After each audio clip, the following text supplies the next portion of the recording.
तो ये एग्जांपल करते हैं। If pth, qth, rth and sth term of an AP are in GP, है ना, देन शो दैट, है ना, ये वाली टर्म्स भी GP में होंगी।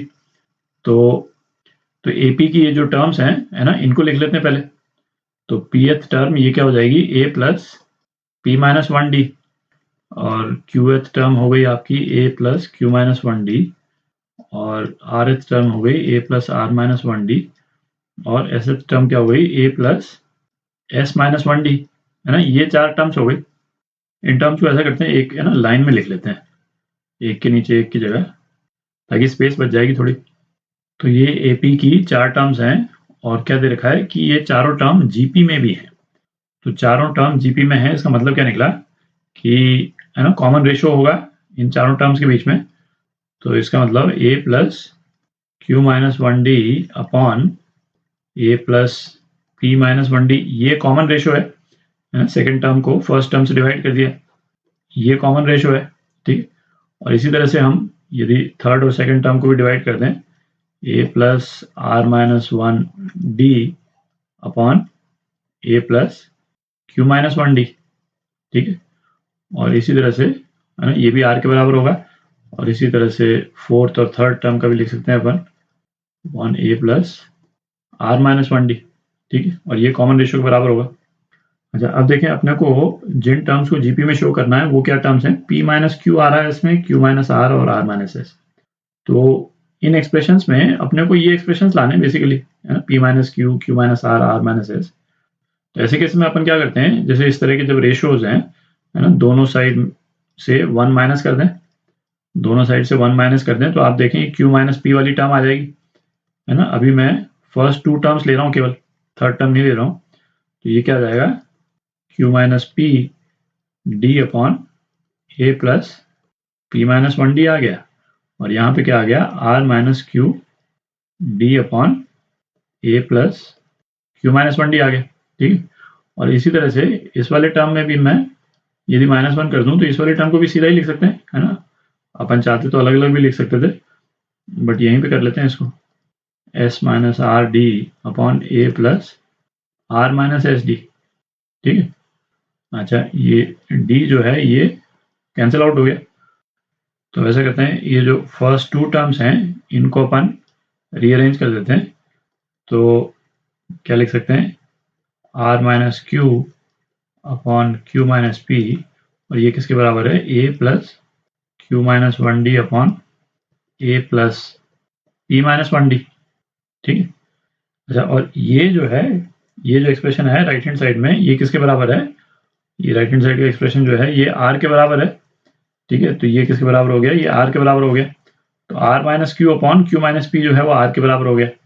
अच्छा, इसी तरह से यदि हम सेकेंड और थर्ड टर्म लेते हैं, तो अगेन जो s minus r upon r minus q, है ना, ये किसके बराबर आ जाएगा, ये भी r के बराबर आ जाएगा, है ना। सेम तरह से करेंगे अपन, a plus r minus 1d को इस तरफ ले आएंगे ऊपर, तो s minus r minus Q.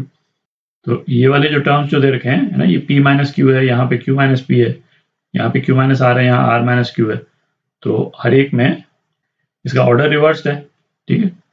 तो ऑर्डर रिवर्स करके लिख लेते हैं, है ना, एक ही बात है। तो क्या हो गया, q minus r upon p minus q is equal to, ये क्या हो जाएगा, r माइनस s, है ना, फिर ऑर्डर रिवर्स कर रहे हैं, q माइनस r, ठीक। और ये जो है किसके इक्विवेलेंट हो गया, B square is equal to A C के इक्विवेलेंट हो गया, है ना। ये फर्स्ट टर्म, ये वाली फर्स्ट टर्म, ये थर्ड टर्म, ये सी के बराबर, और ये बीच की टर्म हो गई, है ना। और यही प्रूव करना हमारे जीपी के लिए हमारे को ये इक्वेशन लानी है बेसिकली, और ये इक्वेशन आ गई, है ना। तो प्रूव हो गया। एक और एग्जांपल करते हैं। तो ये एग्जांपल देखते हैं, है ना, a plus B x upon a minus B x, और, है ना, इसके रिलेशन दे रखा है, 3 टर्म्स दे रखे हैं, इक्वल हैं। तो क्या शो करना है अपने को, ए बी सी और डी जो है वो जीपी में है। तो अब ये देखें, है ना, a b c d GP में होने के लिए हमको बेसिकली शो क्या करना है कि बी अपॉन ए वो सी अपॉन बी के बराबर है, और जो डी बाय सी के बराबर है, ठीक है, जो कि कॉमन रेशियो होता है, ये अपने को मालूम है। तो ये शो करना है अपने को।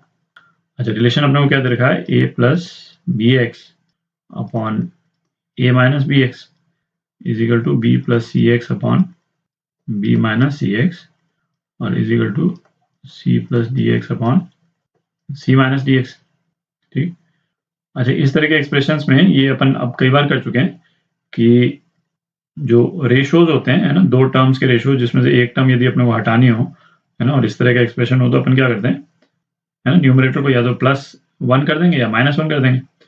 तो पहले -1 कर देते हैं अपन, -1 है ना, तीनों साइड से -1 हमने सब्ट्रैक्ट कर दिया, तो क्या आ जाएगा अपने पास में 2bx upon a minus B x is equal to 2cx upon b minus C x is equal to 2dx upon c minus D x.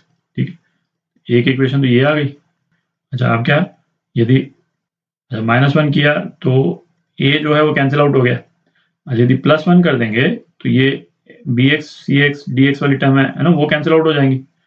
तो इस वाले केस में अपन क्या करते हैं, यहीं पे लिख देता हूँ, है ना, +1 कर रहे हैं, है ना, लाल में इसीलिए लिख रहा हूँ मैं क्योंकि अलग से दोबारा नहीं लिखना पड़े, है ना। ये +1 कर दिया तो +1 यदि कर देंगे तो क्या आ जाएगा अपने पास में, bx वाली टर्म कैंसिल आउट हो जाएगी, तो ये आ जाएगा 2a upon a minus B x is equal to 2b upon b minus C X और is equal to 2c upon c minus D x. ठीक, ये सेकंड इक्वेशन आ गई। फर्स्ट इक्वेशन को सेकंड इक्वेशन से यदि हम डिवाइड करते हैं तो हमारे पास में क्या आ जाएगा, तो है ना, हमारे पास में आ जाएगा, जैसे ये यहाँ तक कर रहे हैं, है ना, ये फर्स्ट 4, तो b upon a is equal to c upon b आ गया। ठीक, तो इसका मतलब क्या हो गया, b square is equal to A C, तो ए बी सी तो जीपी में आ ही गए। अच्छा, और यदि ये लास्ट के 2 टर्म्स को यदि हम डिवाइड कर देते हैं कोरस्पॉन्डिंग, तो क्या आ जाएगा, c upon B is equal to D upon C आ गया। तो इसका मतलब क्या हो गया, सी स्क्वायर जो है वो बी डी के बराबर, तो बी सी डी है ना, ये भी जीपी में है। ठीक है, तो ए बी सी डी ये चारों जो है वो जीपी में हो गए। ये आपका आंसर